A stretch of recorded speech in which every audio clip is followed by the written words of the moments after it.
চুড়িগুলো মাশাআল্লাহ কত সুন্দর। এইগুলা দেখ, এগুলো তো আরো বেশি সুন্দর। শান্ত না। এই চুপ থাক। দেখ লিপস্টিক গুলা কত সুন্দর, হেয়ার ব্যান্ড আর ফুলটা অনেক সুন্দর, শাড়িটা একদম মন মতো হয়েছে, ব্লাউজের ডিজাইনটা অনেক সুন্দর। দেখ শান্ত না, তুই আবার আমার পকেট থেকে টাকা চুরি করে অনলাইনে শপিং করছস। এই ভাইয়া আজারে কথা কবি না, ঘুষি মেরে তো থোপা ফাড়া দিব। আমি তোর পকেটে টাকা চুরি করে এগুলো কিনি নাই, সবুজ আমার কিনা দিছে। সবুজে তোরা কিনা দিছে, এটা কোনো প্রমাণ আছে? প্রমাণ আমার কাছে আছে। এই সবকিছু ফ্যাশন হাউস ফেসবুক পেজ থেকে সবুজ নিজে অর্ডার দিছে। এই জন্য যখন অর্ডার দিছে তখন ওখানে ওর নাম ঠিকানা সবকিছুই লেখছে, ওই ডকুমেন্ট আমার কাছে আছে।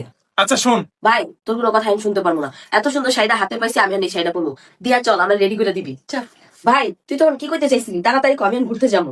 না, তেমন কিছু না, আসলে তুই সবসময় পকেট থেকে টাকা চুরি করছ, তো আমি ভাবছি এবারও তুই টাকা চুরি করছিস। এখন তো দিই না, সবুজ তোরে গিফট করছে। আচ্ছা যা, তাহলে তুই ঘুরতে যা। 1 মিনিট, সবুজ তোরে গিফট করবো কে?